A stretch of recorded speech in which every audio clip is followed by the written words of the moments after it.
Yeah, I think they would be too. Gotta do But I it know right. John like selected a My lot. thing isn't So charging. maybe we should reach out to him to see, is this the board you want to serve on? Or are you more interested in maybe an opening on a different one or something? She had 3 selected too? Okay, yeah. Yeah, look at it and see what Because if one of them wants it more, I would just be like, okay, whatever.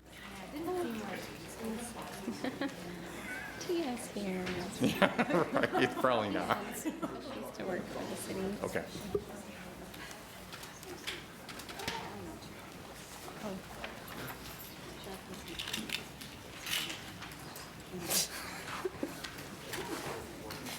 No, not the first time someone's mistaken that. Good evening, everyone. Welcome to the July 22nd, 2019 evening meeting of the Moorhead City Council. I will now call the meeting to order. It's approximately 5:31 p.m. And Madam Clerk, can we please get a roll call? Shelley Dahlquist. Here. Sarah Watson-Curry. Here. Shelley Carlson. Here. Heidi Duran. Here. Joel Paulson. Here. Deb White. Here. Steve Gertz. Here. Chuck Hendrickson. Here. Mayor Judd. Here. If we all can please stand and recite the Pledge of Allegiance.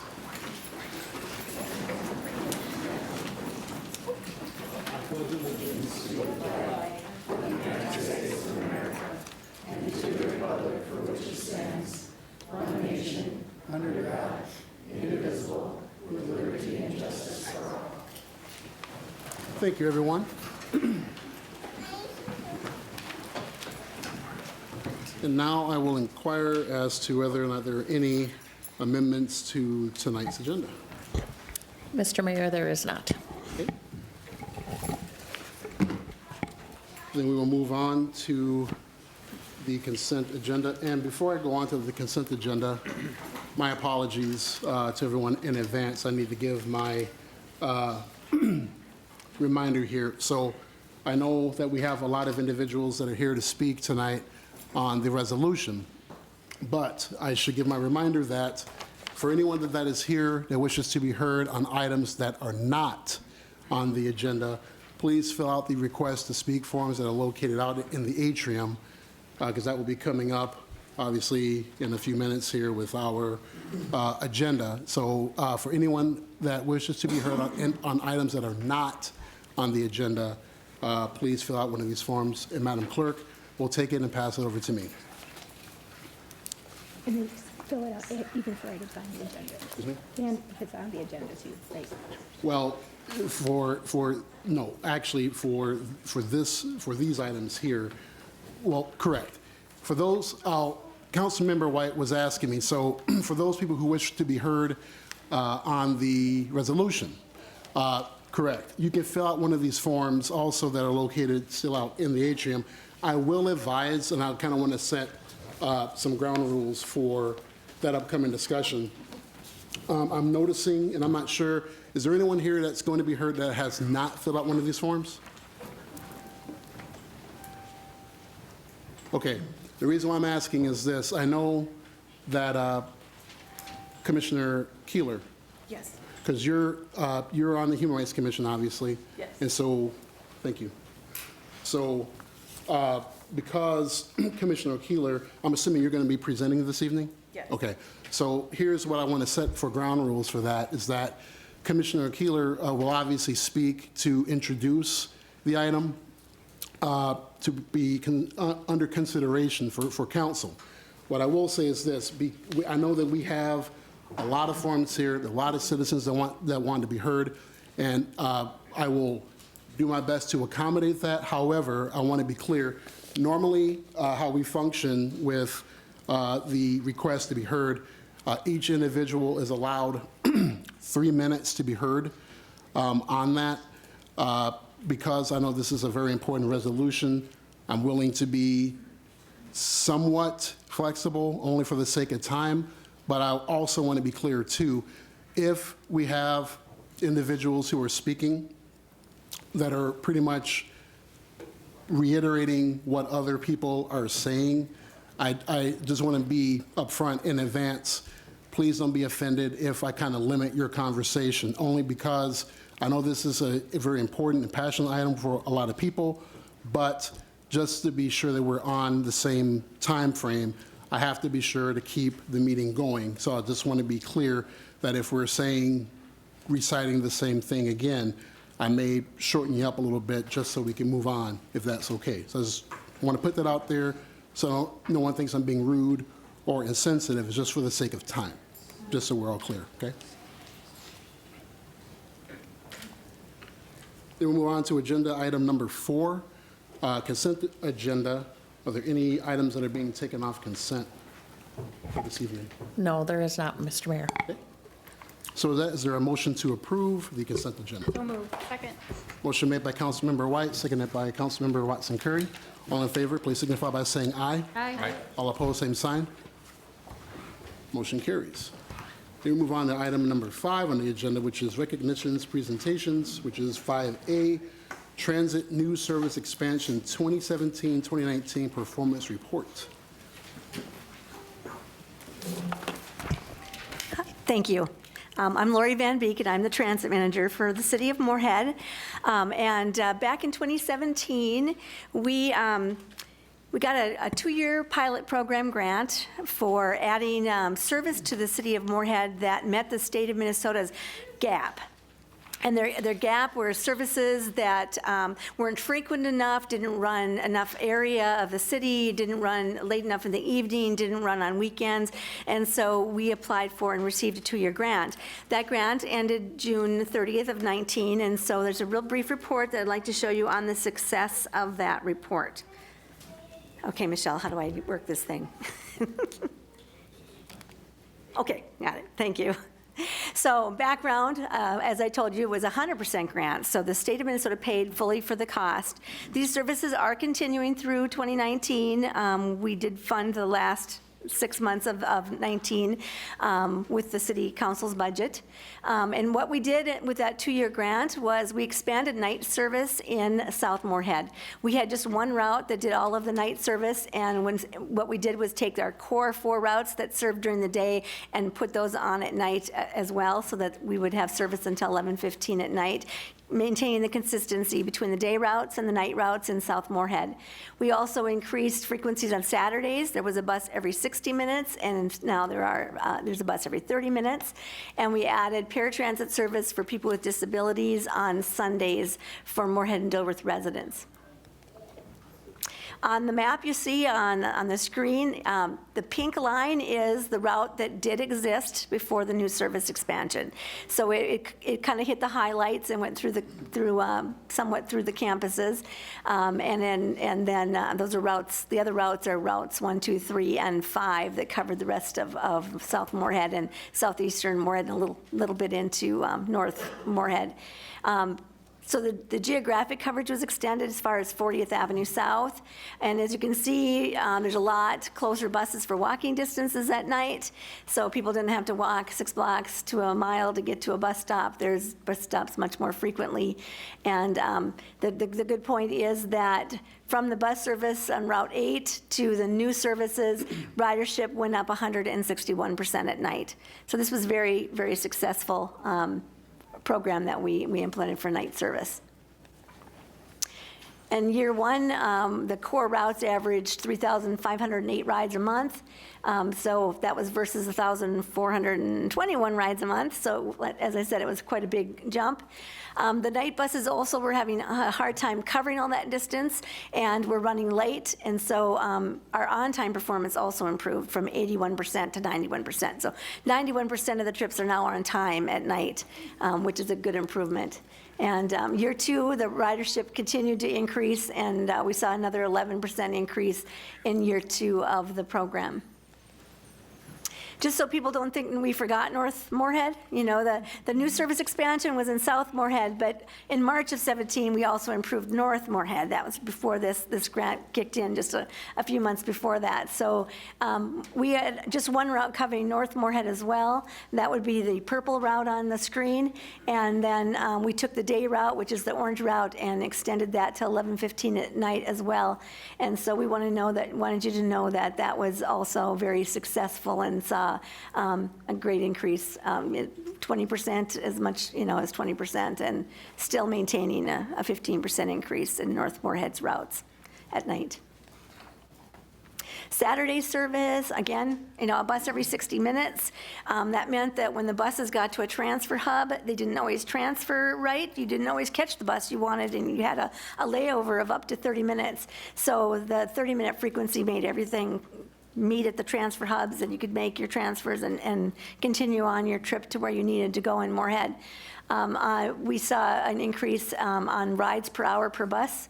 The first year, up to 14.25 rides per hour per bus, and in the second year, 15.46, which is really close to what we have in the day routes. So that ability to take a bus during the day and at night, the same route going by your home, that consistency is something that people could learn the route and really use the system better. And so we saw some good growth in the Saturday service. Paratransit service on Sunday, Fargo and West Fargo already had paratransit service on Sunday, so we added on to that to go into Moorhead and Dilworth. It's not been very highly utilized. Sometimes we only had as many as 4 people in a month and as high as 24 people in a month, and the average is only 11 people per month. So it's not a lot of riders. On the other side of that, though, is it isn't really costing us much either. The bus was already out, the driver was already out there, and we have not had to add a lot of buses to meet that demand. So it's been very cost-effective to run Sunday paratransit service.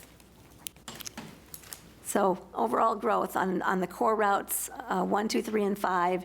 Just wanted to point out that, ridership overall has been going up. Over 17, when we made the changes, in 18, we saw changes as much as 39%, and for the average for the year, it's still continuing to grow. In 19, the ridership is down a little bit, but it's still higher than it was, from 17. So we're still seeing some good growth there. So I just wanted you to know that it's been doing well, and I'm glad it's continuing this year. The grant applications for next year, we're proposing for it to continue as it is, as a regular route service. And I'd be happy to answer any questions. Is there any questions for Ms. Van Beek? Mr. Mayor? Councilmember Paulson? Thank you, Lori, for the presentation. That was great. Has there been any requests to extend the evening service farther south? Because I noticed it kind of stops at I-94 right there. I have not received any requests to Okay. expand it further south. Okay, thank you. Any other Councilmember Watson Curry? Thank you, Mr. Mayor. A question that was brought up at our coordinating committee was about the reduction in this last year's riders, and so we did talk about that, and part of that is the impact of weather. There was a number of cancellations, so I did want to just uplift that fact, is that it's lower specifically as there was a lot of harsh winter days that canceled services, so that greatly affected numbers. Yes, this was a tough winter. We had more closings of the bus system than we'd had in all the years I've been here.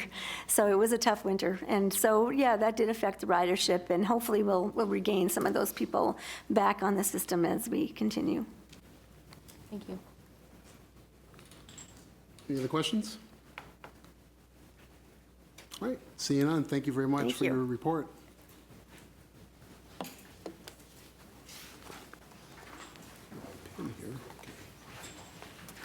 All right, so we'll move on to agenda item number 6, the approval of the minutes from the July 8th, 2019 meetings. Is there a motion to approve? So moved. Motion made by Councilmember White, seconded by Councilmember Carlson. All in favor, please signify by saying aye. Aye. All opposed, same sign. Motion carries. Then we're on item number 7 on the agenda, citizens addressing the council. And again, this is for items that are not on the agenda for tonight. Is there anyone present that wishes to be heard on any matter not on the agenda? All right. Seeing none, that moves us to agenda item number 9, which is a public hearing to consider a charter amendment allowing the city of Moorhead to be a member of the Chamber of Commerce and other organizations. Is there a motion to move into public hearing? So move. Second. Motion made by Councilmember Paulson, seconded by Councilmember Watson Curry. All in favor, please signify by saying aye. Aye. Aye. All opposed, same sign. Motion carries. We are now in public hearing. City Attorney Shockley. Thank you, Mr. Mayor. Tonight is a public hearing regarding a proposed change to the charter to allow the city to be a member of local chambers of commerce and other private organizations and to pay membership dues associated therewith those organizations. On June 19th, 2019, the Moorhead Charter Commission proposed the amendment as part of the statutory authority for amending charters. The city council is required to hold a public hearing. Next meeting will be on for first reading, so tonight is only the public hearing. Michelle can provide some additional updates regarding what occurred at the Charter Commission meeting. Yeah, so this item is to change the charter to allow council to make the decision at a future time whether they want to be a member of the chamber. The Charter Commission is recommending the approval by council. If the proposed section is added to the city charter, council would then have to take action to determine whether it desires to be a member of the local chamber of commerce or other similar organizations. But as City Attorney Shockley stated, this is a public hearing for today. But if there's any questions. Councilmember Gertz. So just to make clear, this charter change, it only allows the council to make the decision if they should be a member of the chamber. It's not mandating that they be a member. Correct. It would be up to you as the council if you'd want to become a member. So I know that it's just public hearing, so we're not voting on it tonight, but in order to pass a recommendation by the Charter Commission, it would take unanimous vote, 9 votes, because I think the mayor votes on charter change, right? It is my understanding that is correct, but I would refer to Attorney Shockley to answer that. Councilmember Gertz, that is correct. And again, it's just to defer the decision for joining to the council at whatever time they would wish to take that up. Correct. Okay, thank you. Councilmember White. I just want to clarify too, since I was at the meeting, that I know that Commissioner Dahlquist did ask, and it was added to the resolution, that other organizations could, so it's not just the chamber, but it would also give the opportunity if we were to consider other organizations. So I know he mentioned, for instance, a union, or I guess Moorhead Business Association, that it doesn't preclude us from also looking at others if this were to pass. But again, it's not saying that we're going to join any of them. It just allows the council to have that opportunity to consider whether they would want to. Any other comments, questions? Is that a hand up, Councilmember Duran? There you go. Thank you, Mr. Mayor. I have 2 questions. Chris, maybe you can help me out on this one. What do other cities do our size? Is it up to their council? Is it up to their charter? Is it up to their city manager? No, it is not up to the city manager. Any city that's a statutory city, they don't have the option to join their local chamber of commerce. If we are a charter city, and there are many in Minnesota, then they have the option of doing exactly what is being proposed tonight. And do you know how many of those charter cities have taken this action where they've written it into their charter, allowing councils to make the decision? Councilmember Duran, City Council, I did check with the League of Minnesota Cities. They've never asked that question, so they have no idea. They did offer to ask the question in the next year, but they know others are taking the action since they sent out the reminder about this, which was what triggered this whole discussion. Mm-hmm. So they don't know, and we don't know. We'd have to call around. There's quite a few charter cities. Right, so. right. I like to think ahead and to think of potential, unintended consequences. And so the wording, other organizations, concerns me a little bit. And of course, I don't favor changing our charter for, unless it is a very, very serious issue. My other question and concern is if our EDA, our Economic Development Authority, already has the right and the authority to join the chamber, why wouldn't that be adequate enough? I'm going to, Councilmember Duran, so the Economic Development Authority absolutely can join. That is not the same as the city of Moorhead being a member. For example, in the title, when it says Fargo, Moorhead, West Fargo Chamber of Commerce, those are representative of the city, not of local economic development authorities or bodies. So it is not the same. Now, while we might get opportunities to go to their events, right, as a member, for those of us who are involved with economic development, that is different than the whole city being involved in supporting their local Chamber of Commerce.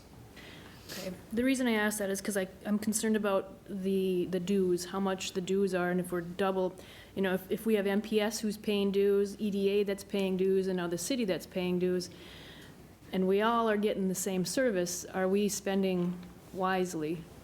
So that is a very good question, Councilmember Duran. So we pay about $2,400 a year for all those. What is duplicative in there is Moorhead Public Service is a separate member, and they should not be. So we will save the money no matter what happens here. We will save the money because they will not have their own membership. As you know, they're a department of the city legally. So those dues of $2,400 will go down, but that's the only, that's the total annual for all those organizations you mentioned. You said 2,400. 2,400 a year. 2,400. 2,400 a year are the annual dues. Yes. Not a month, but No, annually. a year. Oh, All right. If I could just add on to what the city manager had indicated, it's not an issue about the quantum of the fees or dues that are associated. It's to do with the legal authority. The Minnesota Attorney General has an opinion that states that without authorization in the charter, we can't become a member. So this is all related to correcting a technical issue. The cost is relatively small. Yeah. And with respect to the issue of other organizations, keep in mind any type of membership or expenditure of funds requires a supermajority by the council. So it'll always require 3/4 of the council to affirmatively vote yes to enter into an agreement to pay membership dues. All right. Councilmember Gertz. Just a question regarding our past working relationship with the chamber. During sensitive legislative issues, we deal with a lot of border cities issues. Has the local Chamber of Commerce assisted us in lobbying St. Paul on some of those issues that we are competitive or trying to be competitive with to our neighbors to the west? Councilmember Gertz, City Council, they do. They go down and lobby separately, so we aren't tracking what they're doing on our behalf, but they are lobbying. In fact, I do know what they were doing last year because we did join them in that effort, and we did, due to the chamber's invitation, we had dinner with the governor and then with a lot of his commissioners, his department heads, and we did talk about some of these issues, including border cities. So that was at their invitation and their lobbying effort. So we really did in this past year. And as you know, we have our border city legislation in statute, and it's now stable funding. So I can't say it's directly related, but certainly didn't hurt, and they were very involved in that effort. What about, I know that we did a lot of work with the Home Builders Association for the energy code and fire sprinklers in residential homes. Was the chamber involved in that at all? They also report in their annual report that they were down there lobbying, and again, I'm not tracking them, but they did say they were down there lobbying, and I believe them, and we were very successful in that effort as well, so. Okay, thank you. Councilmember Carlson. Thank you, Mr. Mayor. I just had a follow-up to kind of one of the questions that Councilmember Durand brought up. City Manager Volkers, do other cities, have they revised their charters to allow for membership in other organizations besides the Chamber of Commerce? I'll let John answer that. I don't think so. Go ahead. There's actually, we started doing a little bit of research. There is at least one charter that just defines it as membership in a private organization. And remember, this just authorizes paying membership dues, so whatever the dues would be associated with that private organization. And the idea is that up to the city council if you want to be a member of a, if there's a Greater Minnesota's organization or some type of other entity. I think that's why the drafter of that charter provision drafted it that way. So I know of at least one other city with a similar provision. We tried to include a direct reference to local chambers of commerce to be very specific. And then the request from the Charter Commission was to add other private organizations. And would the wording have to be specific for the Chamber of Commerce in order to meet statutory requirements? Well, the charter controls, not the statute in this situation, so you could go without, I suppose you could go without including local chambers of commerce and just have private organizations. But how the proposed amendment originated was specific to local chambers of commerce, and so that came first, and then the amendment was to add private organizations. Thank you. Councilmember Paulson. Thank you, Mr. Mayor. This just maybe ties into Councilmember Carlson's question, but an organization like the GMC, Greater Coalition of Minnesota Cities, does that fall into something that currently we're not supposed to be members of? Or what's the provisions between the chamber and other organizations versus some of the organizations we're already paid members of? So, great question. In Minnesota, there's usually a statute on everything, and there's Minnesota cities are allowed to become members of like the League of Minnesota Cities, the Greater Minnesota Organization of Coalition of Greater Minnesota Cities.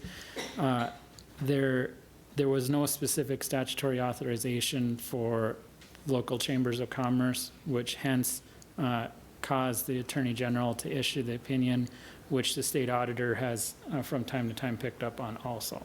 And so that was really driving this change.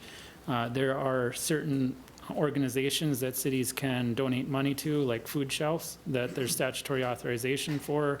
You can own a cemetery. There's very different nuanced sections of the code, but none particular to local chambers of commerce. And so that's what drove this particular charter amendment, and that's why when we drafted it, we just tried to be narrow with respect to local chambers of commerce, because oftentimes there is statutory authorization for other entities, and frankly, I think it's just, whoever's lobbying at the legislature gets an amendment proposed, and the legislature approves it authorizing the public expenditure. And I won't delve into why the legislature picks one over another, but that's where we're at. That's fine, John. So would the Moorhead Business Association be classified as a chamber entity? I'm not certain if it would be, but it certainly would be characterized as a private organization. So. Okay, so this would give us the authority to decide if we want to be members of the Moorhead Business Association. Correct. Thank you.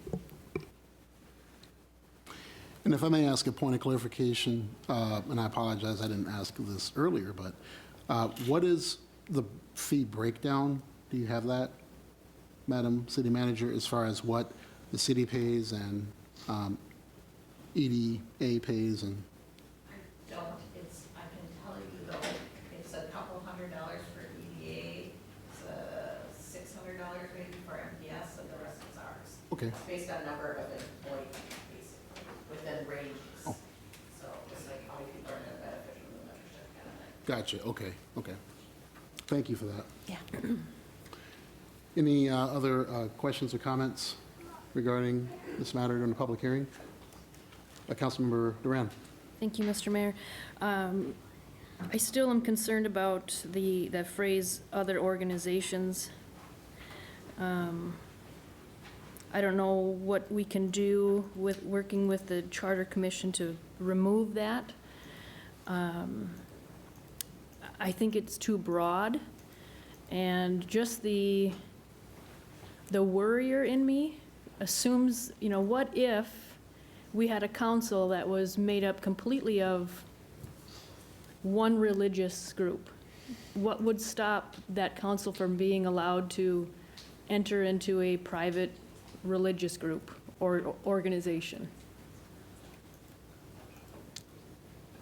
I mean, it's a crazy what-if scenario, I understand that, but again, thinking about unintended consequences, could that happen?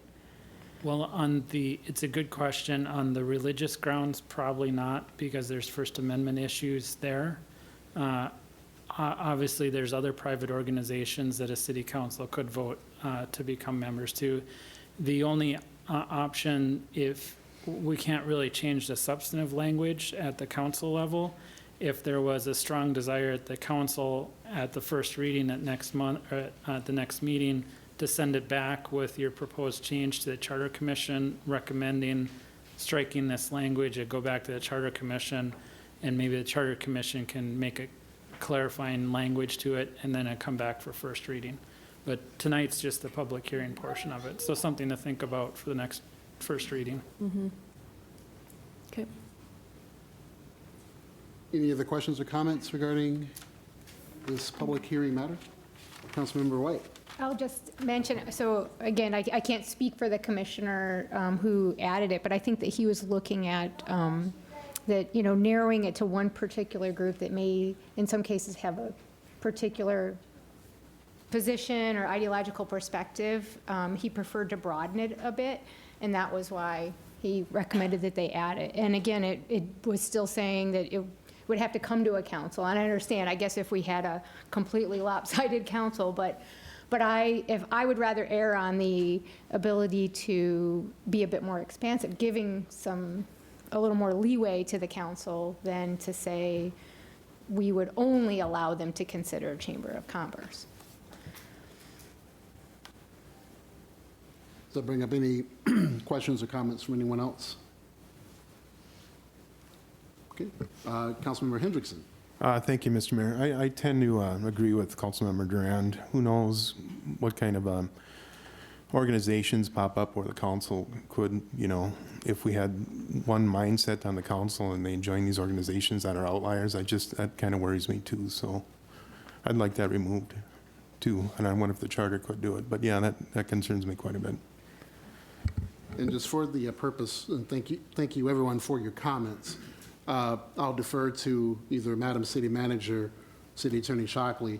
Again, this is only the public hearing portion. However, if we have council members who have concerns about the language, what would be the avenue or the protocol to follow in order to address that? If there are concerns regarding the language at the next council meeting under first reading, you would take the action of tabling the first reading and sending it back to the Charter Commission with your concerns to see if they could rework the language. Under the state statute, proposed charter amendments or ordinance changes need to originate at the Charter Commission. And so that it's unusual. In most ordinances, you can amend between first and second reading, but the amendment has to come from the Charter Commission forward. You can only change spelling errors and those sorts of issues. Okay. And thank you for mentioning that. And I only mention that only because, obviously, as already stated, we need all 9 of us to agree to this. So, let's kind of figure it out. Councilmember Duran. Thank you. I'll be quick with this. I appreciate knowing that, because if we have a little bit of time, I can potentially, I will reach out to different commissioners and hear what their intentions were from their mouths, and hear their side and what they were hoping to do. Thank you for that. Does that bring up anything else for anyone else? Okay. Hearing no further comments, just for those of you in the audience, I have to ask this next question twice, so bear with me. It's just one of those things where it's protocol that I have to do it under the law. So I'll ask, if I can find my place here. Well, here we go. Is there anyone here in the audience that would like to be heard on this public hearing? Sir? please do. And this, just for those of you that will be speaking or wanting to speak later, you'll have to, everything here is recorded and we're making a record. So you'll have to say your first and last name and then say your full address. Am I clear on that, Madam Clerk, Mr. City Attorney, Madam? Okay. And this is just, well, right now, this is just for this public hearing, correct? So you're speaking on this matter here? That is correct. Okay, I'll defer, and we'll start, you have 3 minutes. My name is Jamal Abiguez. I live at 909 19th Street South. And that's in Moorhead? In Moorhead, Okay. yes, that is correct. And on this matter of potentially joining the Chamber of Commerce, I would just like to stress to the members of the council and the commissioners that you're a public entity, you're not a business. While interests definitely are concurrent in many cases, as the city manager stated, and at times you work together, I think it's necessary that you don't join this organization. And I think that the statutory restriction on you joining such an organization was made with a very clear understanding at the state level. It's my understanding, as the city attorney has stated, that of course charter cities may amend this. However, I don't think it would be a good idea to do so. I would strongly encourage you to not adopt this this language in any form. The city needs to maintain its independence, and thank you very much. Thank you for your comments, sir. And just as we move forward, for those individuals wishing to be heard, we, as the council, may not engage when you come up to speak, so just don't be offended. It's just normal protocol. This is your time to be heard. So moving forward, just so you're aware, if we don't say anything, it's not that we don't care anything, it's just that it's your time to be heard. Is there anyone else that wishes to be heard on this public hearing?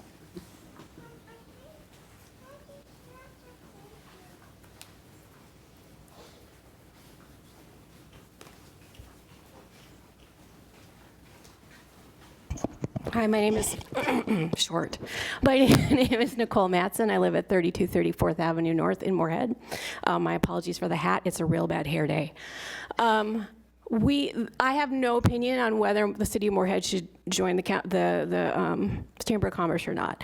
But I was a little bit, you didn't turn my timer on. You're going to want to cut me off at 3 minutes, trust me. I'm a little bit, it makes me feel a little uncomfortable hearing about what would a future council do. That's up to us as the voters of this town. If we vote in a council later that wants to join an organization that maybe this council wouldn't, that's our right to do that.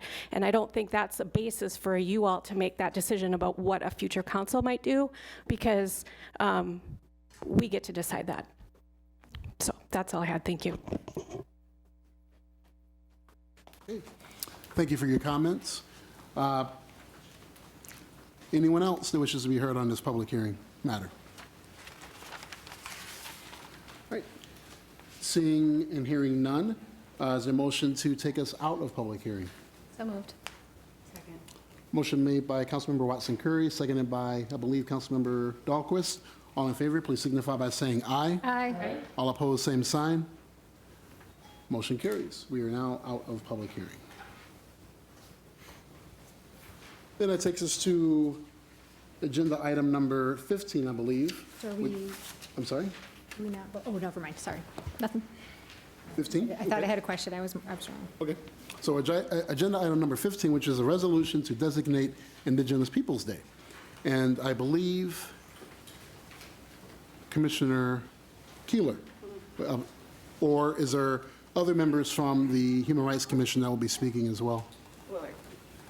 Okay, it's a tag team. Mr. Willard Yellowbird, correct?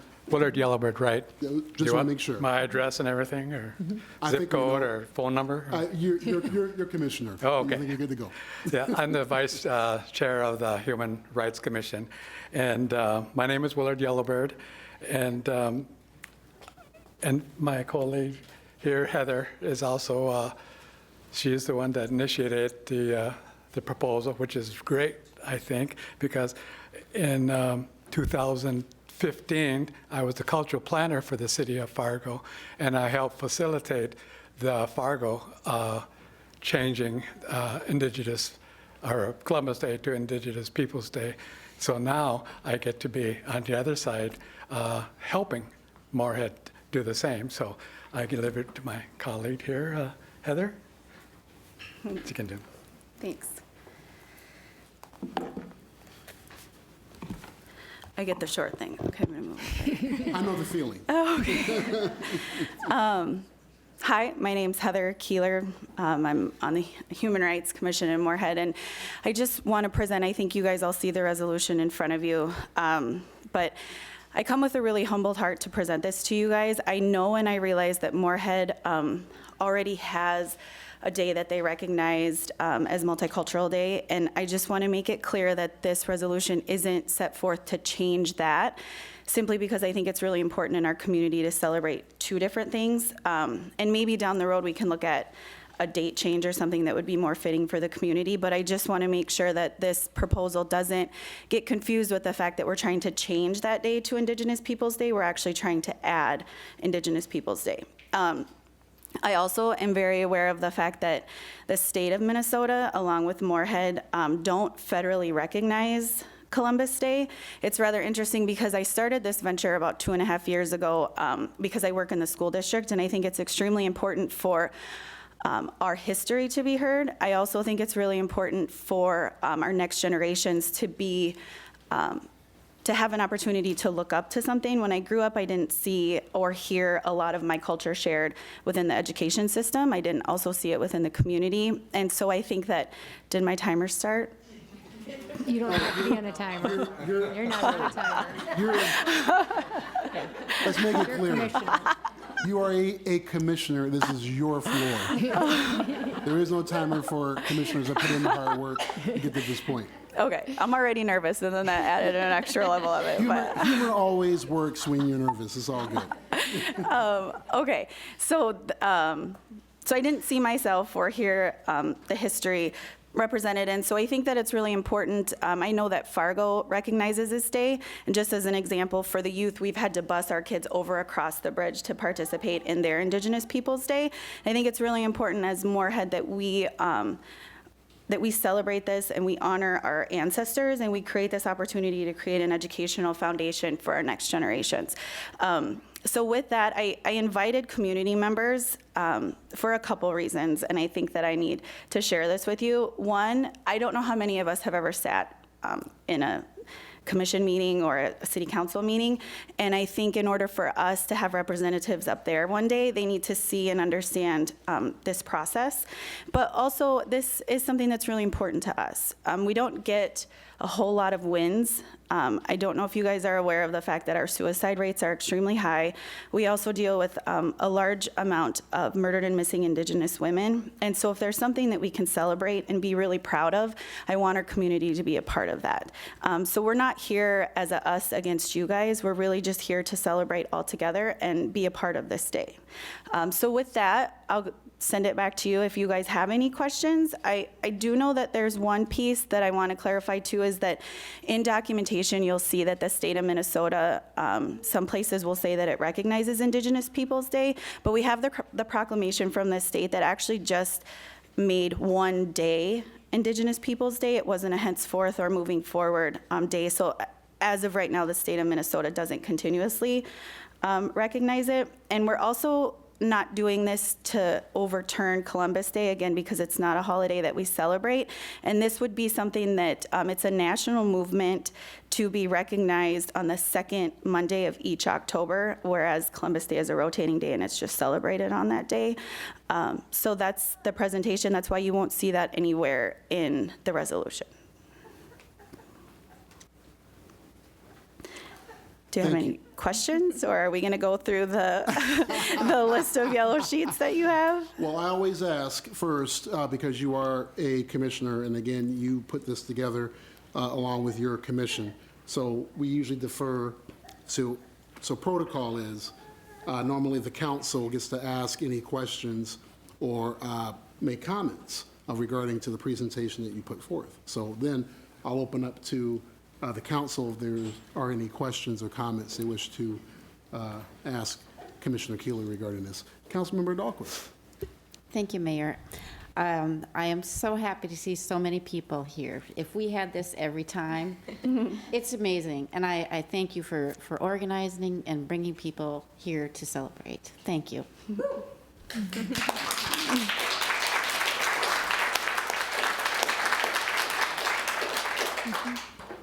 Councilmember White. I just wanted to say I have the privilege of serving with Heather on the Human Rights Commission, and I was just so thankful that she brought this forward, and I think it's such a great thing for our community. I mentioned that, you know, when we talked about this at our commission meeting, I said, I'm a mom, my son's 21 years old now, and we moved here when he was 2 years old, and it was always really important for me to have him learn about our community and learn the history and learn about the land, and I think, you know, if this would have been there for him when he was younger, he would have benefited even more. And I just really look forward to the impact that it will have on all of us that are here, as well as our children and our children's children. And so thank you so much, and thanks all of you for coming out for this. Anyone else have any comments? Councilmember Duran. Thank you, Mr. Mayor. I guess I have some logistic questions.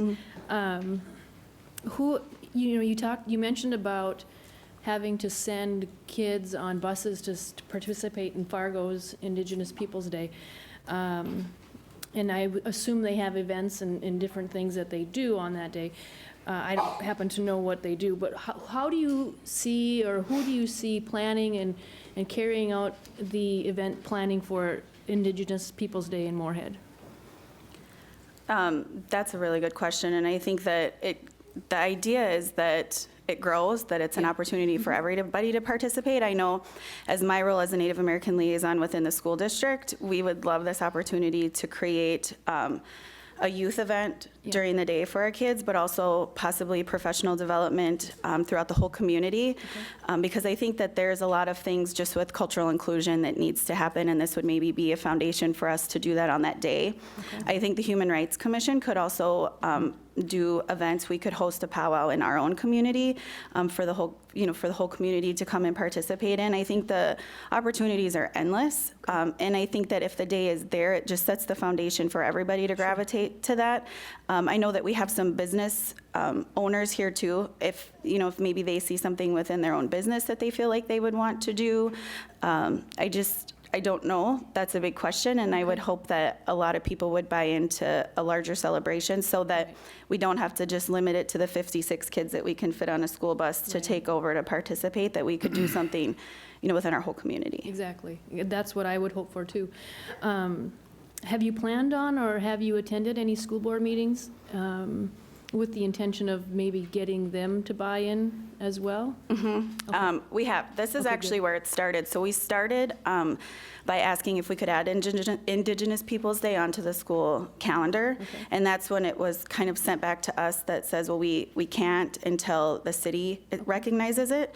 But I actually have been a part of, I'm in grad school, and so a part of my practicum work is education equity, and we did talking circles to bring to the board some of those results. And one of the things is that we know that within our school setting, we're not getting an inclusive curriculum. And so again, this would be, they're aware of the fact that I'm doing this because it's, I'm just trying to go through the right channels for everybody to get on board with a change. Right. So the hope is that when we find out the decision made tonight, then possibly the calendars haven't gone into print, so we could maybe even add it there and the school board would buy into that and that celebration. And I've talked to the school principals, so they all know that I'm doing this and that we're doing this, and that we hope to have big celebrations within the school on that day. Okay, excellent. I like how you phrased the situation as this would be the foundation, this resolution would be the foundation upon which you would build your celebration and your events. And I also appreciate all the work that you have been doing behind the scenes. It sounds like you're talking to the right people and going through the right channels. So I congratulate you on that work. And I too thank you all for being here. This is a lovely crowd to see this many people in the audience. So thank you for being here and bringing all these folks here. Any other questions or comments? Oh, okay. Councilmember Carlson. Thank you, Mr. Mayor. Commissioner, I just wanted to thank you for clarifying that Governor Dayton only made a proclamation on that one day back in, I think it was October 10th, 2016, because when I was doing some research prior to the council meeting, I kept coming across kind of different pieces of information. So thank you for clarifying that. I also found, like you were saying, that this is really becoming a movement throughout the United States, and the number of cities across the United States that are starting to recognize Indigenous Peoples Day is quite incredible. And one of them that first started was in Grand Rapids, Minnesota, which I'm sure that you are very aware of, which I thought was very interesting.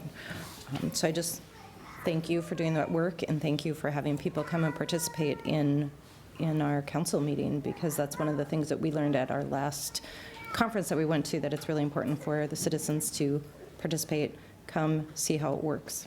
So thank you. And I think I want to point out just a point of clarification. You want some? Okay. Just for a point of clarification, I did my research as well, and apparently, just the list of Minnesota alone, Pipestone City and County has done this, City of Duluth, St. Paul, Minneapolis, Mankato, Grand Rapids, Bemidji, Red Wing, Minnesota, and also adjoining states, obviously Fargo, Grand Forks, Superior, Wisconsin, La Crosse, Wisconsin.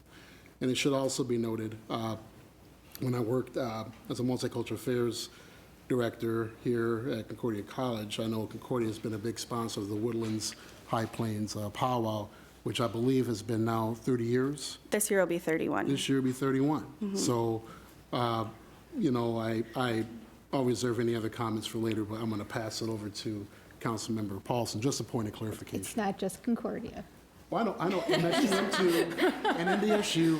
I'm old school. I'm going to give, and okay, I know, I was just merely saying because it was here last year. But yes, MSUM has hosted as well as NDSU. Councilmember. Thank you, Mr. Mayor. They want to get in between something. I know. Well, thank you, Ms. Keeler, for coming, and thank you for inviting so many people. I mean, this is absolutely great. We want to get as many people at our council meetings as possible, and there's obviously people that are passionate about this issue. I do have one question, because, and you did mention and talk about Diversity Day, and that's the only thing I'm a little uncomfortable here is, now we have Diversity Day and Indigenous Peoples Day. Sometimes they're on the same day, sometimes they're not. And I know I did watch the Human Rights Commission meeting where you guys kind of discussed Diversity Day and how it hasn't been maybe embraced as much as it could be within our community. Do you have any ideas on how you could maybe dovetail those together? And we don't want to overshadow Indigenous Peoples Day by also having this other celebration, but how can we bring it all together and celebrate Indigenous Peoples Day and Diversity Day, which is intended to be more of an all-inclusive event covering all the different cultures within our community? And you might not have an answer. Maybe it's just something, I mean, I'm just wondering because it feels like we have two things. And I know you guys discussed this, and maybe Deb, you have some ideas on that. I have an answer. Yeah. Okay, go ahead. Well, so luckily they don't fall on the same day until next October, so we wouldn't run into that situation this year. But that was one thing that we discussed is, the potential of maybe changing that. The first day that we kind of talked about was possibly in June to create a Juneteenth celebration or other. I mean, we have a lot of cultures within this community, and I think that eliminating it to just be one is not as inclusive as our community likes to present itself to be. And so I think down the road you might see an amendment to the Multicultural Day to change it to another date, simply because it hasn't, the history that I've been told is that that was done when the Young Come Center had a celebration. Is that right? Pangea, yeah. Yeah, Pangea, Yeah. and now that's changed. And so I think that the idea was there, which I want to say lays the foundation that we've been a very inclusive community for quite a while. And so that's why I don't think that changing it and eliminating the amazing opportunities for a multicultural day is appropriate. That's why I like the idea of two, with the intention that we might change that second one to another date, which could possibly be on the agenda for the Human Rights Commission down the road to then come back and represent to you guys. Sure, thank you. Yes. Thank you. I'll just add to that. So, yeah, that when Pangea started, I think that was meant to be the way of celebrating that day.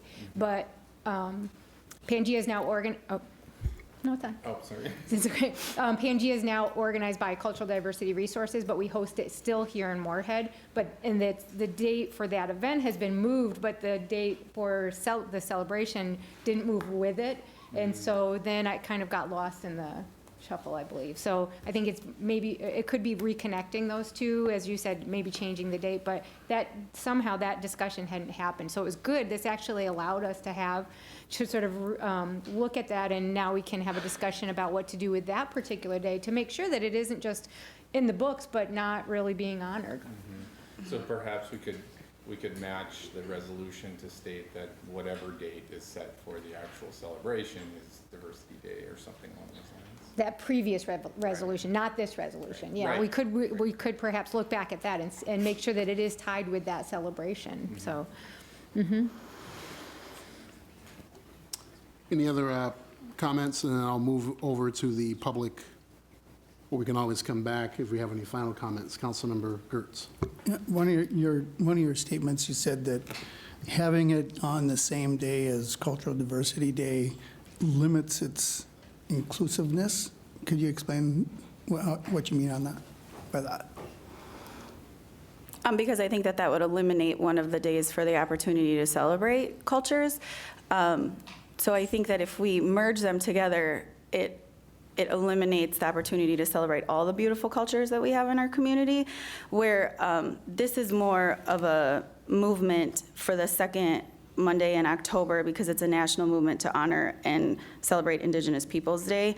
I don't really like to present it as a removal of another holiday. It's just the opportunity to celebrate. So there's a specific connection to that day staying Indigenous Peoples Day. I didn't mean for it to come across that we would eliminate any exclusiveness. I just think that having the opportunity to maintain two is beneficial for the whole community down the road. Thank you. I think what we can do at this point is we can move it to public commentary, if that works, and then we can wrap it up with some final comments. What I've got here, and again, what some of you, or many of you, would like me to do is to try to run a meeting as efficient and as effective as possible. So I do understand and respect that there's a lot of voices that want to be heard on this, and I can respect that, and I get it. Because again, this is something that's very passionate, and it's something that, in my opinion, is very great. And I think, though I don't have a vote, this is something that I would fully support if I had a vote.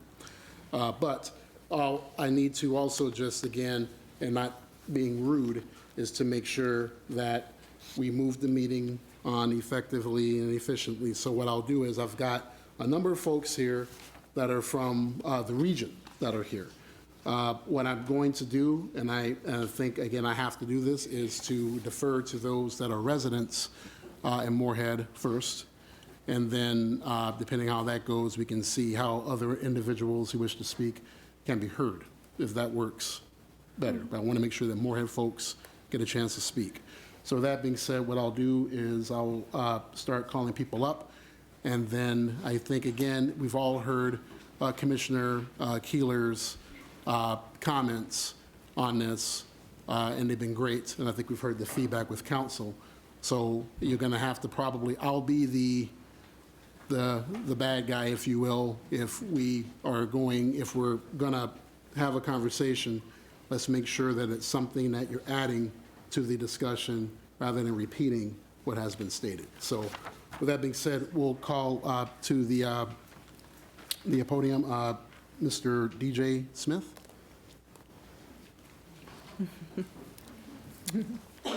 Do I get to stay up here for this one? If you would like.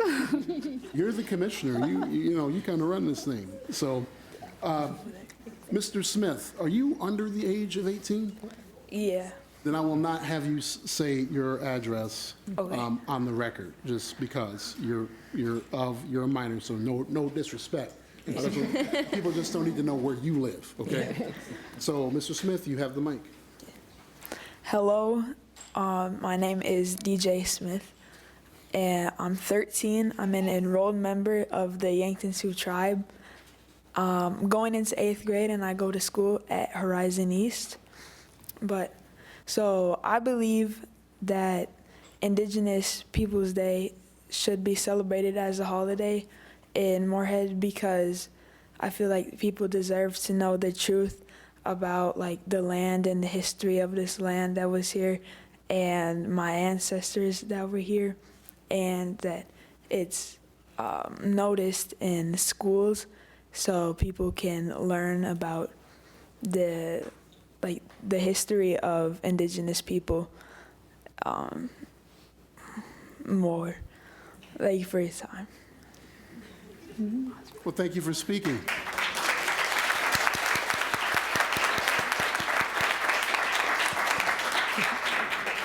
You did a good job. You should be sitting up here. Next up, we'll have Miss Michelle Weber.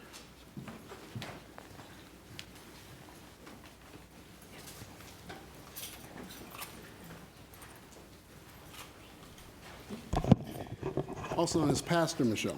Sometimes, yeah. My name is Michelle Weber. I live at 1583 34th Avenue South in Moorhead.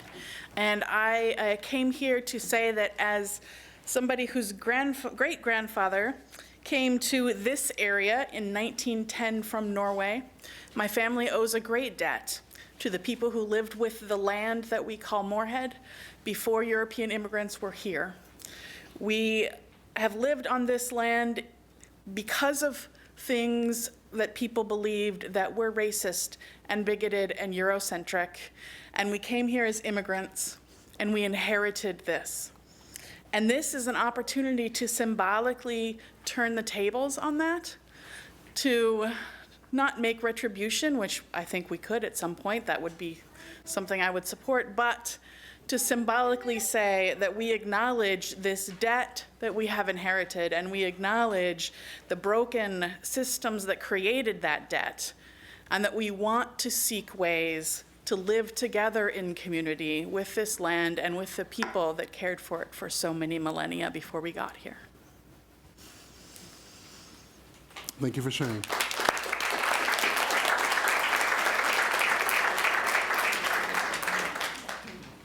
I believe Mr. Daniel Bonner.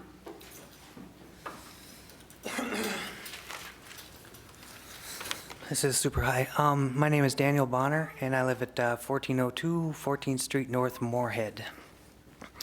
And I wrote this probably about half an hour before I knew it was going to happen. So, my name is Daniel Bonner, and I am a educator with the Dakota JHEC. I teach apprentice electricians, and I'm also a small business owner. I'm an electrical contractor, and I work in Fargo Moorhead. My business is called First Nation Electric, and I named it out of pride for my heritage and also to increase the visibility of Indigenous people. If you have ever seen one of my service vans, you would understand. It stands out. I would never say that I know a lot, but I have a passion for history. I have learned quite a bit about American history, even though I'm continually ingesting new information. There's a mountain of info that I do not know. Some things are more clear than others. One thing is that Indigenous people, by policy, have been made to be invisible. First, there was war and murder, and then came reservations, and finally, through cultural genocide, where there was culture that was forcefully deleted and government-mandated residential schools or American culture that has been omitting facts from school history books. What purpose does observing Indigenous People Day serve? It's our responsibility to acknowledge Indigenous contributions to the modern world. We have given this country everything, our land, the lives of our families, through suicide and alcohol as a direct result of our cultural trauma, the lives of our ancestors through disease, warfare, and genocide. We have been persecuted for every single reason there is. Ironically, we have been persecuted for a very peculiar reason. The Indigenous people have had very different ideas than colonists in regards to personal freedom. Indigenous were called wild and unruly because they held certain truths to be self-evident, that all people were created equal and are born free and should live free. Some historians would have us think that the idea of freedom was plucked cleanly from the air by revolutionary colonists conveniently living next door to freedom-loving natives. Others say that native societies were the inspiration for this country's Constitution and Declaration of Independence. I am, of course, in this group. The colonization of the Americas is the most impactful historical event that has happened in the last 1,000 years, and it would be nice to promote one day a year to inspire people to think about that. Thank you.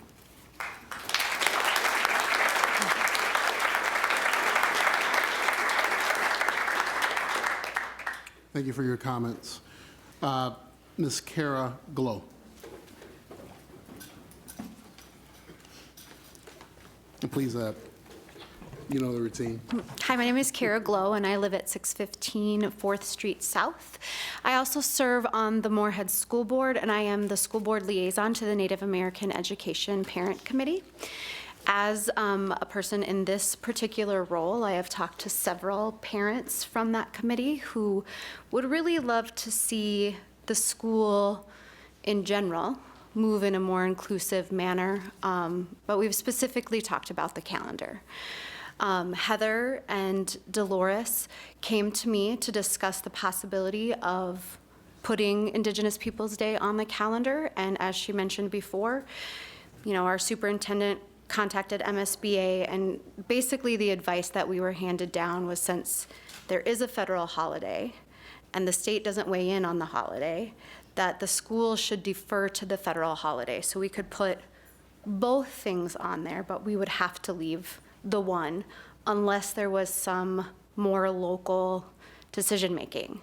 So I just wanted to come up here and say that passing this resolution would trickle out into the school district, hopefully. I should also note that I'm here speaking on my own behalf. I did not check with all of the other school board members. But this helps lay the groundwork for more inclusive schools in our community as well, which is certainly something that I'm interested in pursuing and would really appreciate your help.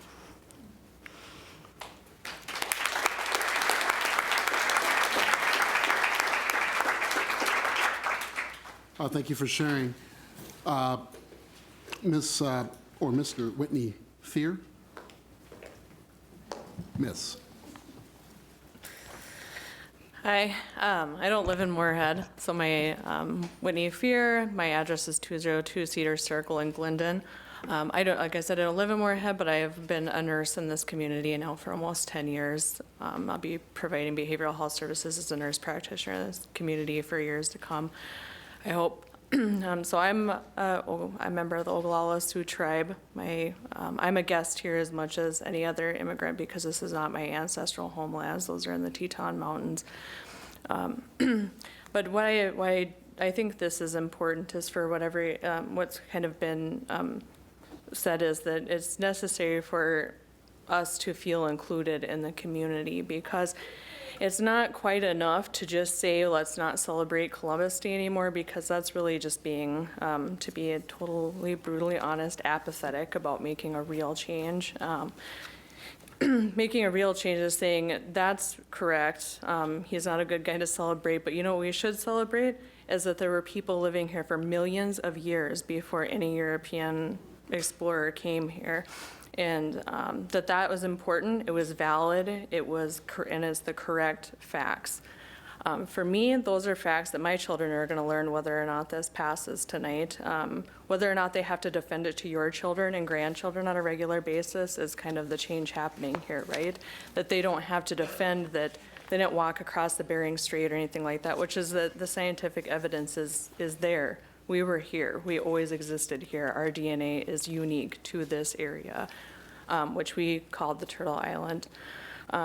And you know, my wheelhouse is being behavioral health and being a nurse in this community. I can tell you there's a lot of things that I work primarily with the homeless population right now, but there's things that happen that are awful and ugly and terrible that would make you guys probably cry if I told you about that I see on a regular basis.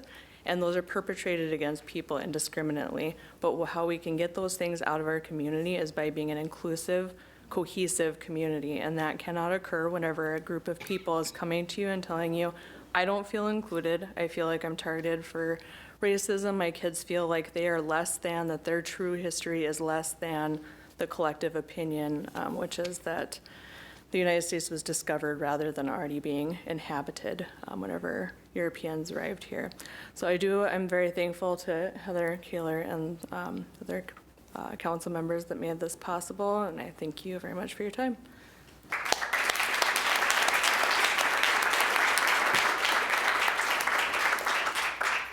Thank you for your comments. Okay, now everyone, I'm just going to put out there, I've got 6 individuals left, and I will tell you, I think we're getting a little close to hearing, you know, people are kind of getting close to the same statement. So just with that note, I'll call up Ms. Jennifer Buckley.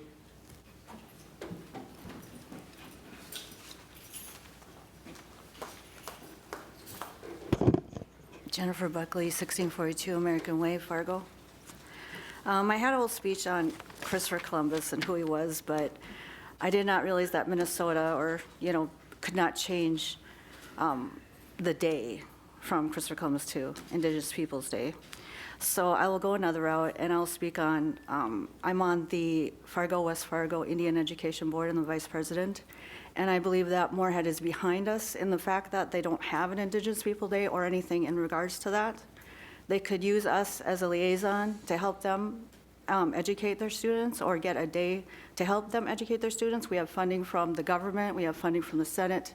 There are many different ways that you can endorse and help the Native population in your community to step ahead and have something for themselves, along with a multicultural day. But we want it specifically, you know, in Fargo, we did it specifically for our Indigenous people, and and other cultures have their own things, like we have the German folk festival, things like that.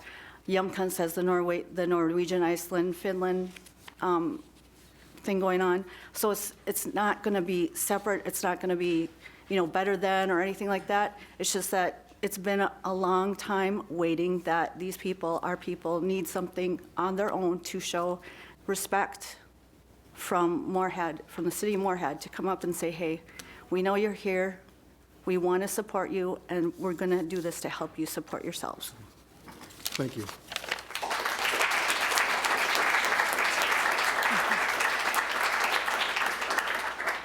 So I will, I know that there's 5 individuals here who are waiting to speak. I'll ask this of those, you probably know who you are, who submitted gold forms. Is there anything outside of what has already been stated that you're going to add in support of this proclamation or resolution? Yes, sir. So since you're the only one that spoke up, okay. And it's going to be additional on top of what has already been said.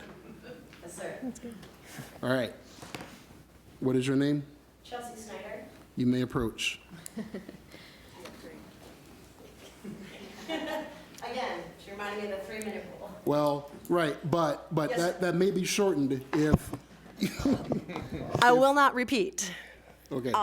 My name is Chelsea Snyder. I live at 1008 First Street West in West Fargo, North Dakota.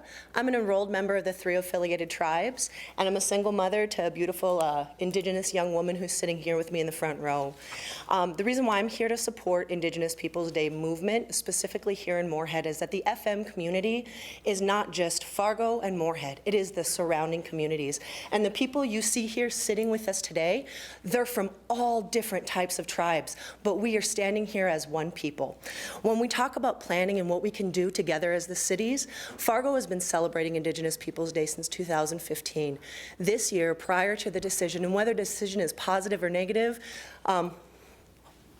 hoping it's positive, we will be celebrating Indigenous Peoples Day here in Moorhead in conjunction with Fargo and West Fargo to honor inclusivity. When, Mr. Paulson or Councilman Paulson, when you had talked about the disclaiming a multicultural day and the diversity and how we're going to honor that, number one, we honor it by showcasing our diversity, but we also look at what is already in record for the state of Minnesota. We have Ethnic Peoples Day that is celebrated on June 16th, I believe, or the second week in June. I have to pull my phone out again. We have Multicultural Day here in Moorhead. There is also a celebration in Fargo. So we have multicultural diversity, specialized celebrations.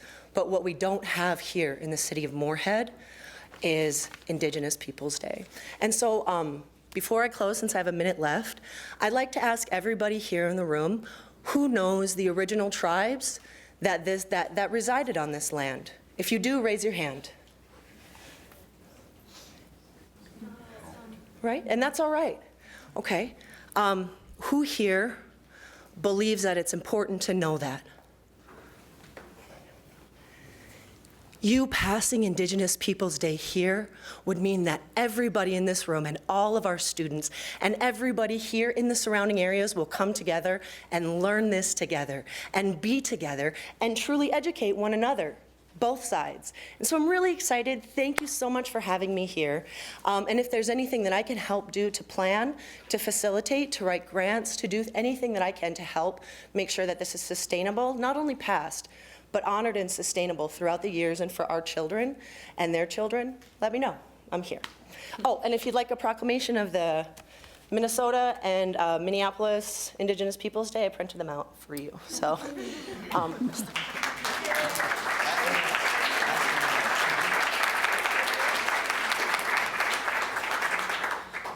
Yeah, Honorable City Council. Slow down, hold on. Yep. Right. Remember, okay, everybody, this is going to have to be the last person. Is there anybody else here that is going to speak that has a different opinion other than what has already been told?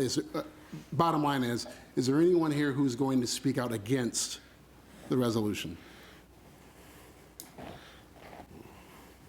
Seeing none, you'll be the last one. And yep. Please state your full name and your address. Yeah, my name is Mark Fromke. I'm the president of the AFL-CIO, the unions for the whole the whole Red River Valley. And so I want to just take a quick second.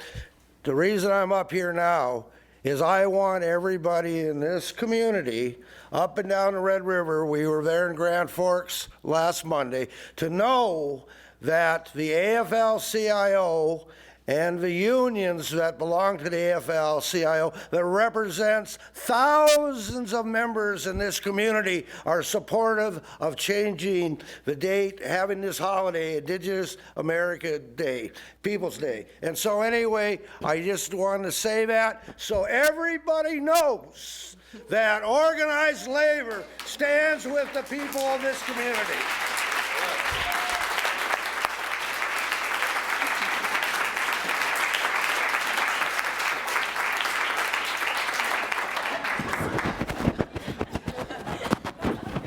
Thank you. All right. Mic drop.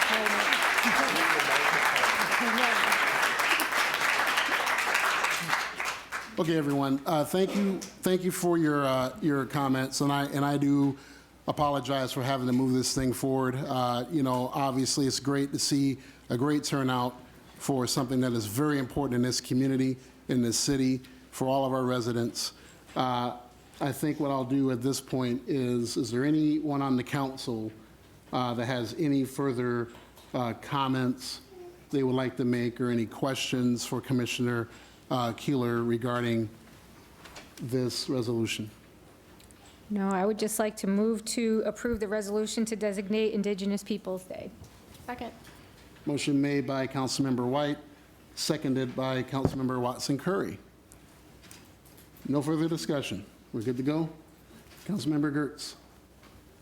I want to take this opportunity to thank you, Heather, for your presentation. It was very formative. And Kelsey, very passionate. Appreciate that. And, in the 7 years that I've served on the council, I've always been concerned about creating precedent. And Joel talked a little bit about that today, about having one day for indigenous people, then next week do the Kurdish community, do they come and say they want their day? Do the Asian people, where does it stop? And so we have multicultural or Cultural Diversity Day. I think it's great that we recognize that. And but I've struggled with this all weekend, on how to respond. And in fact, I called another policymaker from a different community and said, the easy thing for me to do, because I'm leaving the council in about 3 weeks, the easy thing for me to do is just not even show up for the meeting or, do whatever. And I asked him what his advice was. And because it's a tough decision, it's very passionate. People are very passionate. And when you get council chambers full of passionate people, it's hard not to listen and understand and see where they're coming from. But there's also a silent majority of people that I see whenever I make a difficult decision on a topic like this. They're not going to email the counselor, and they're not going to call council members because they're just the quiet number of people. So as city council people, we really have to represent everybody. And that's why I fully support the Cultural Diversity Day, because it allows all people to celebrate their culture. And I feel that by designating Indigenous People Day as a separate holiday, it opens us up to give that same consideration to all the different cultures, and all of a sudden we have 10 or 12 or 15 or 18 different days designated as Cultural Diversity Day. Excuse me. Hold on. Hey, everyone. Here's the deal. I'm going to call a point of order, and here's the deal. Part of living in our society, in our democracy, is that we are allowed to have opposing views, even though we may not agree with them. So my point being is, we have to honor the decorum in chambers to allow the council member to say what he has to say. We've given, a lot of talk, so let him state his piece. If you're in the chambers, please refrain from making any comments, whether it's positive or negative, or have any outbursts. I hate to have to do it this way, but if there's another one, we may have to have removal from the chambers. So just let's have some respect and decorum. I'll pass it on. Back to you. Can I finish? Absolutely. Go ahead. So it hasn't been an easy decision for me. But when I seek the advice of this elected official from a different community, because I didn't want to have it, tainted, and he said, be true to your principles. And for the 7 years that I've served on the council, I have always been cautious about setting precedent. And for that reason, I feel I have to vote no. It's not that I can't be excited about the indigenous people and what they stand for and what they represent, but I guess that's just the way I've handled myself for 7 years. On this council, I've always been very considerate about trying to remain constant in that and not feel pressure when the council chambers fills up with passionate people about a subject. So I just wanted to make that clear prior to the vote. Does that raise any other comments or questions from anyone on council? Councilmember Hendrickson. Thank you very much, Mr. Mayor. I think Councilmember Gertz has some legitimate points. But for me, I grew up in Warroad, Minnesota, and I was looking for a job my sophomore year, and the Red Lake Band of Chippewa gave me a job as working in the bait house and guiding launch. So have tremendous respect for the Native American population up there, and I learned about the Chippewa and the Sioux history fighting on the Warroad, and that's where the Warroad got its name. So I'm going to support this measure, and proud to say I'm from Warroad and Native American country up there. So thanks. Councilmember White, I think you were getting ready to raise your hand, or no? Or no? Yes? I'll just say I'm very proud to support this, and I do respect my fellow council members' opinion. I would just say I would look forward to a day when we start to run out of days because we spend so many days celebrating the great cultures of the people in our community.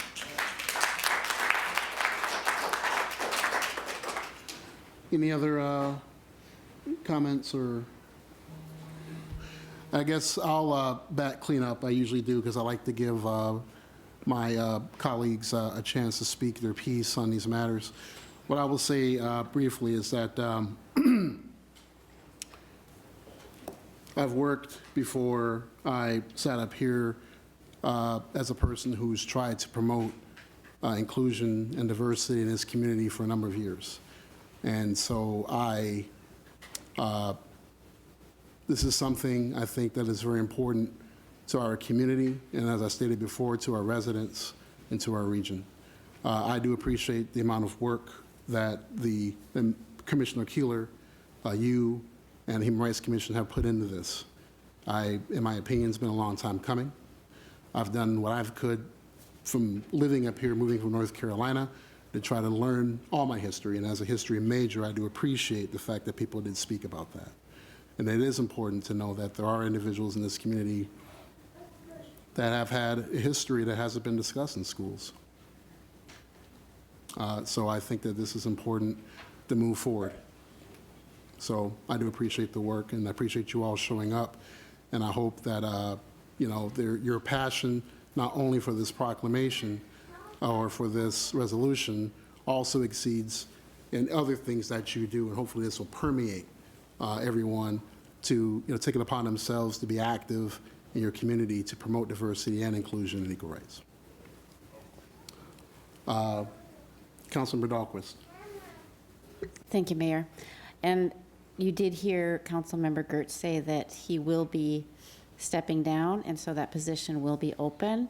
And if anyone is in the 4th Ward, that will give you an opportunity to run.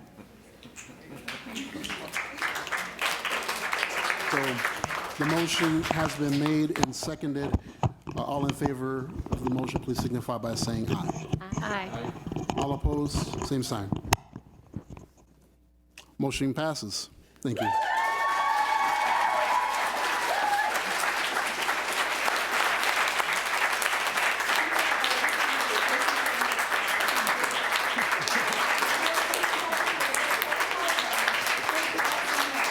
Thank you. Thanks.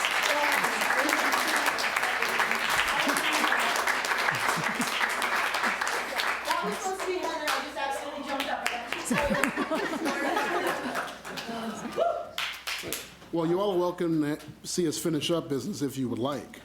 So we'll go ahead and feel free to stay.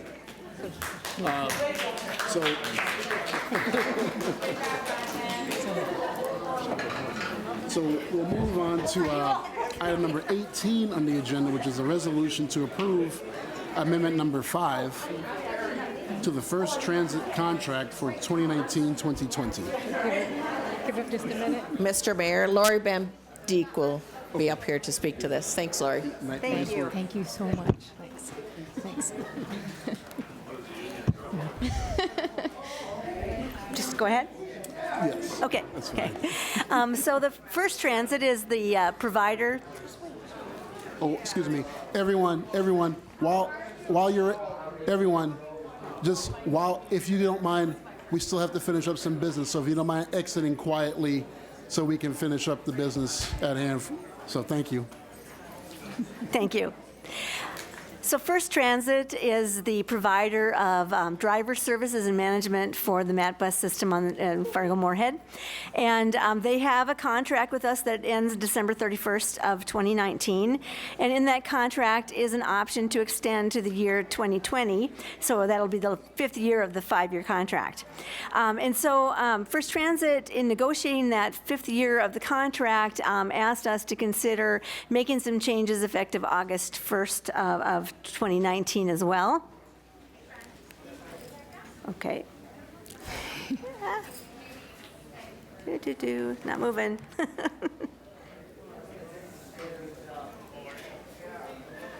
Is it off?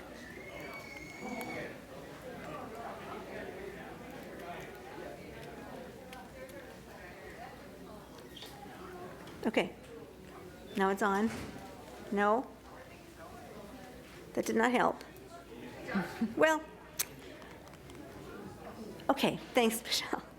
There aren't too many slides, I promise.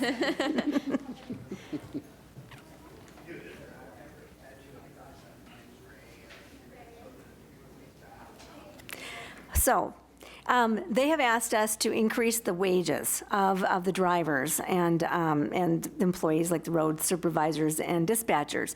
And the reason is we have such a low unemployment rate here that we have, the metro wages have been increasing and we are just not competitive. Our CDL drivers are in great demand, and to get someone with experience to come in and take a driving job, we need to raise those wages. Recruitment has been difficult. First Transit has put tremendous efforts into recruitment. People come in the door and then they say, well, we'd like to work for you, but that's going to be a loss in wages for us to start with you. And so, and they have increasing turnover. Right now we have 13 job openings and 10 more openings coming up for the start of NDSU bus service here in August. That's a lot of job openings. Okay, so the proposed wage scale is up here, and right now we're at $15.10 an hour for starting wages for 2019, and we'd like to increase that to $18. It doesn't increase the same amount all the way down the scale, but there is a 2% grade change between each of the years, and this proposal here is currently going to be negotiated with the union and First Transit Wednesday, if they're doing negotiations. The City of Fargo did consider an amendment to the contract as well, and they approved that on Monday night on the 15th. So, they are proposing that this scale will stay the same in 2020. So once it's adopted for August 1st, if it is adopted, it will stay the same for 2020. And then in 2020, we actually go out for bids for driver services for the next contract period because the 5-year contract is the maximum years. During this time, the Transit Authority study is being done, and that study is going to be looking at this organizational structure and financial structures of the MAT bus organization. So by the time that study is done at the end of this calendar year, it may be that there are different recommendations that are approved by council and commission to talk about where do we go in the future in 21 when we go back out for bids in 20 for the 21-year contract year.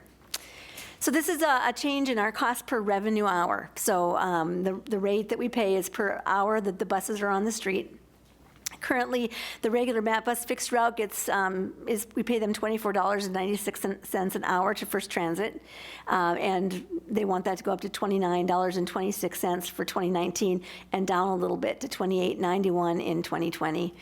There's a large increase in training in order to get all these drivers hired and trained, and also the federal government has increased the random drug testing from 10% to 50%, and so there are some costs that are associated with that. We actually reimburse actual safety bonuses, and we also have a performance bond. But what they're thinking is, with lower turnover, we're going to have more experienced drivers, fewer accidents, less missed trips, and fines that they are assessed for missed trips, and less overtime. Current drivers are tired. They're putting a lot of hours in. So the Ground Transportation Center, the dispatchers are also First Transit employees. They would get a raise as well because their wages is so much over the driver's wages. And we have 5 full-time equivalent employees working at the Ground Transportation Center, which is open for quite a few hours, and starting early in the morning till late at night. Our paratransit fleet of drivers also, they serve people with disabilities. Their rate would also increase, and Moorhead pays a portion of this cost based on our ridership. So Mad Bus has a paratransit service for people with disabilities. It's door-to-door, and ridership on that system for the metro area is 19%, Moorhead and Dilworth, and so we would pay a portion of that increase based on our ridership, and we would continue the Sunday service in Dilworth and Moorhead as well. We pay First Transit a management fee. We have 6 full-time equivalent employees that are included in that management fee: a general manager, an operations manager, a safety training supervisor, 2 road supervisors, and an accounting clerk. And part of that management fee that we pay them also includes what's called DriveCam. It's a computerized system on board the buses that measures the G-forces. If a bus stops quickly, turns quickly, knocks into a curb, it makes a video of that, and it's a training tool to show that a driver needs additional training for safety purposes. They make a quick stop, it's reviewed and decided if that person needs more training, or if that was just something they could not avoid, and that is included in the fees. All of the management fees are split between all of the services that we operate. So Moorhead pays 22.18% based on our revenue hours that we operate in the metro area. We pay a portion of the paratransit system and a portion of the GTC system, but that's how the management fees are split, is that we are sharing them based on revenue hours. And so our current fee right now is $66,526 per month. That's going to go up to $67,266 per month. There is no change in the overhead or profit fee that the First Transit charges us. That's included in their management fee. They're not passing through any wage increases for the general manager or operations manager in 2019's fee, but they will pass them through in 2020 to keep that competitive and keep people hired there. So this is the overall picture for Fargo of what the increases mean. Current year 4, the amended year 4, and the blended year 4. And so 2019 is year 4. And so you can see there what that whole contract cost, not just the increase, but that whole contract cost is to the city of Fargo. And then I'll show you what Moorhead's pieces of that is as well. So blended year 4 then would be our total 2019 budget for all the transit services that we get from First Transit. So that's that $1,392,747 that's there. That is a 5.36% increase over the previous year. So it's the amended year has a jump, but when you blend the 2 portions of the year together, it's not such a big jump. And year 5 is really maintaining fairly closely to what they're proposing. So it's just a 1.46% increase. So what does that mean to Moorhead for funding? That's approximately $85,000 for 2019, over and beyond what we budgeted. And so the state of Minnesota has said, utilize your state grants fully for this amendment. They understand the need, they see it statewide, and they said if you're under budget somewhere else, go ahead and run that to the maximum state grant that you have under contract. We may postpone some minor purchases that we, if we can, We have some adjustments to purchases already that have occurred, and we've been fining First Transit under our contract for at-fault accidents and things. We will utilize that and those funds as well. We have some savings because of the snow days we were talking about, all those cold, snowy days. We have saved some money from that we can use as well. So we're grant funded for transit, and so, you know, our local money that we have, we want to utilize that as best we can and use grant funds as much as possible. Once we've maximized the state grants, we have federal grant money available to us as well. We are apportioned a certain amount of money. We have not fully spent our apportioned money. We save it up for big purchases, you know, like a bus and things like that, but we do have funds available that we can dip into. So anything in our budget that goes beyond that $85,000 that's out of the state budget, we can also dip into the federal budget. How much do I think that will be? Fairly small amount. On the whole, I think we have about $42,000 we could squeak out of the current budget, and then we only have to pay a 20% match to the federal money. So it's going to be not a huge change to the local share match for 2019. We also were under budget in 18, and so we put some more money back into mass transit reserves, and so we do have some funds available in the 2018 local reserves to make that 20% match. So that was a lot of information, I know, but I'd be happy to answer any questions you might have. Any questions? Councilmember White. Thanks, Lori. And, you know, I know from the very first time that I met with you when this became part of my portfolio, you talked about the shortage of drivers and in particular the retention issue. And I know that, you know, we live in a low unemployment area, but also on a national level, there's such a demand for individuals with a CDL. And I think doing some things to try to address that issue and increase our retention is really important. And so I would support this. And I'd also, I think it'd be good to track, to follow up in the future and just see what impact, if we're seeing an increase in our retention of those drivers, would be really useful. I'd be happy to report back to you. Great. Councilmember Carlson. Thank you, Mr. Mayor. Just a question, would you be able to realize some of the funding, because you talked about that there was significant overtime, and without paying that overtime, then that funding would go back into paying some of the salary of the current staff, and I'm assuming that could help offset some of the costs. And then with that, is there a decrease in insurance rates when you have drivers that have been there for a lengthy period of time who don't have accidents and things like that, that you'd kind of referenced? Our insurance rate has not been going up much in the past few years. It's been pretty good because we are a part of the League of Minnesota Cities Insurance Trust. But yes, you could certainly see an insurance savings for fewer accidents and less claims. First Transit has told me that they have not made a profit on this contract in 2.5 years because of all the overtime that they are paying, and that takes away from their profit and overhead. And so they have made a huge effort this last year, bringing corporate people into the area, bringing their regional people here. Their regional operations manager has been really living here for the last 4 or 5 months in an attempt to get more people on board and hired and trained. So they're really making a big effort to do this. Did I answer all your questions? Thank you. Any other questions or comments? Madam City Manager. Thank you, Mr. Mayor. Thank you, Lori. For the council's benefit, I know Lori said this, I just want to reiterate, it's a really challenge to do her job in this market where we have very, very low unemployment. And with that level of employee with the drivers and being so underpaid. So this is a huge thing. It is absolutely needed. She has done an admirable job finding the money to pay for it. We are going to have a challenge when we bid this contract now.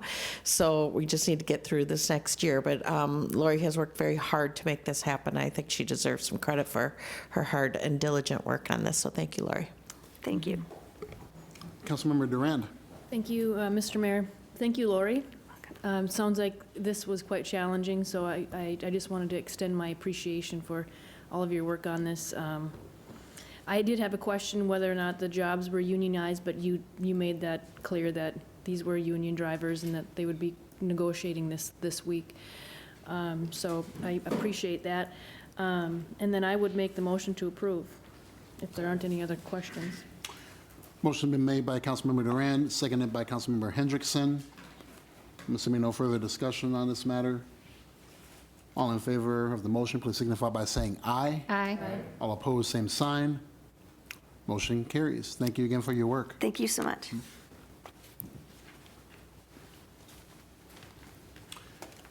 Then that moves us to item number 19 on the agenda, which is mayor and council reports. Any reports for the good of the order? Councilmember White. I have just two items I wanted to mention. One is I had the opportunity to attend the ribbon cutting for FRS Works. As many of you know, they've been around for quite a while. They started in 1885, but recently moved to Moorhead, and it was just nice to be there and to welcome them officially to Moorhead. Great company. They have a national presence, but what I really appreciated was just how many of the workers have been there for, some of them like 30 or plus years, and they really, they really have this great supportive environment. And so it's nice. It's nice to have them as part of Moorhead. And then the other thing I want to mention is at our Human Rights Commission meeting, we talked about we're doing Pride in the Park. And so we wanted to invite the council and mayor to table with us at our booth that will be at Pride in the Park. So if you are interested, our staff member Josh has already put together a sign-up sheet or sign-up thing online. Let me know and we'll make sure that we get that to you. But if you could come for an hour, that would be great. If you want to stay longer, that'd be even better. So thanks. What is the date? Oh, that's a good question. It is Saturday, August, is that the 11th, thanks. I think. Nope, the 10th, I'm sorry. Yeah. I think that'll be the time where I'll be out of town visiting my mom. Far away then. So I will be away for that. Okay. So send my regrets. Okay. Any other, Councilmember Dahlquist? Thank you, Mayor. I went to the Seeds for Hope today at the tech school. It's Walk Into My Future event, and they had over 1,600 kids from Fargo, Moorhead. It was put on by the Boys and Girls Club and the Y, and they had different stations throughout the campus at the tech school, which was very impressive, and keeping that many kids busy, and interested was an amazing task. Lots of volunteers, and I was just really impressed. And it's trying to get the kids to find different things besides your regular firefighter, police officer, doctor, lawyer, interested in many different things, and it was put on with the help of all the other higher education, NDSU, Concordia, and MSUM. And they also have a program where they're going to try and start a savings account for each child, where if they can get a matching grant or different businesses in the area to match the $25 to start the savings account to save up for their education. So they're working on that, and it was just very impressive. I'm glad that I got to go and see that. Thank you for attending. Councilmember Gertz?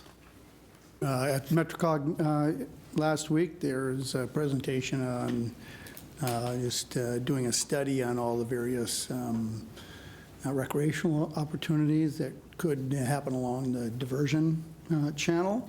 And I think that they're just starting to study. I think it'll be a great opportunity for bike trails, just numerous other activities that they're going to be doing some research on and assembling a report. So look forward to seeing that.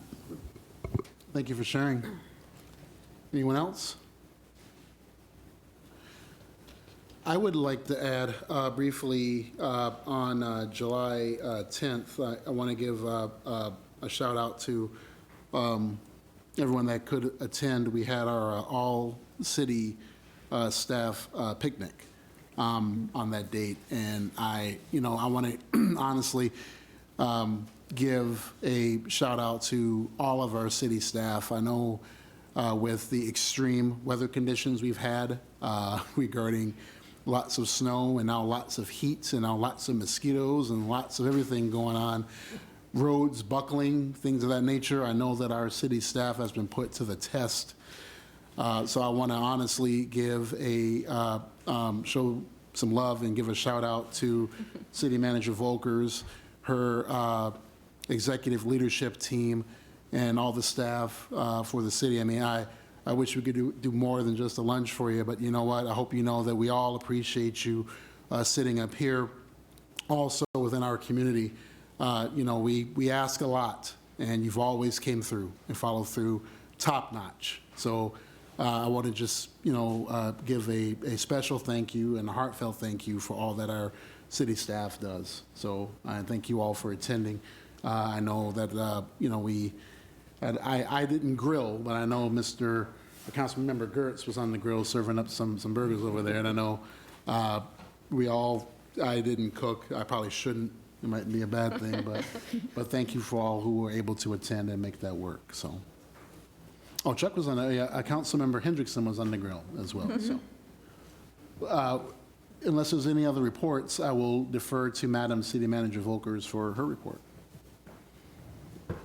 Thank you, Mr. Mayor. I actually have no report. Thank you for that about the staff picnic. I will just say that it was fun. With the feedback we got was great, and you guys were great hosts, and it was really great how you mingled with the staff, and they were having a good time, and they liked their little koozie and their little DQ dilly bar, so it was good. It was good. Thank you. Well, thank you for organizing that, putting that through. So, no executive session. Any new business for us to consider this evening? I don't believe so. Any other citizens addressing the council this evening? Did you fill out a golden form? Did not. I can run and fill one out if you need me to. Didn't you have Just had a brief note about a part. I just want to make sure, so you did not fill out one at all at this point? I had not. Okay. Here's one. Does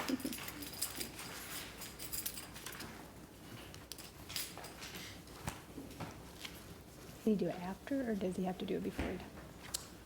I guess what I would do is, if you, just so we can expedite matters, if you want to be heard, you can speak, and if you don't mind filling it out, stating your full name, address on the record, and then if you can fill it out and give it to Madam Clerk, that would be good. Will do. Yeah. All right. Hello again. My name is Jamal Abiguez. I live at 909 19th Street South in Moorhead. I was rising today again to speak specifically about the parks. I live just across the street from Romkey Park, and I noticed, because I tried to use the baseball diamond there, the softball diamond, that it is in serious disrepair. There are weeds, there are anthills. It is hard. Nobody can play on it. I do understand that Romkey Park has some history in this community. As a newer resident, I've been informed of that. But I think that it does not serve the residents of the area well, and the area of the ward, residents of the ward, that softball field be more or less completely out of commission. There's another nearby park, the name of the park, I believe it's Lamb Park, which is similarly hard, but it's better kept up as far as there are no weeds overgrown on the actual field. There are no anthills taking over, and the difference is very stark, and they're about 6 blocks away. And I've actually seen kids out there practicing on the field at Lamb Park, on a rec league softball team. We've used that park. I've encouraged people to try and use Romkey Park, but we can't. So I would hope that Moorhead Public Service can get out there and take care of that. I know they've been tending to the rest of Romkey Park very well. I've been seeing them. They've been very diligent this summer. If they could just address that, that would be fantastic. Thank you. Thank you for sharing. And Councilmember Duran has a comment on that. Thank you for that information. Myself and Councilmember Dahlquist serve on the Parks Board, and we can bring that to our Park Board Director's attention. Thank you so much. Thank you for referencing that. Oh, I'm sorry, I said Dahlquist. I meant Shelley Carlson, Councilmember Carlson. My bad. No worries, no worries. Okay, if there are no more citizens that wish to address the council, then we can make or someone can make a motion to adjourn. So moved. Second. Motion made by Councilmember White, seconded by Councilmember Watson Curry. All in favor, please signify by saying aye. Aye. All opposed, same sign. Motion carries. Good night, Moorhead.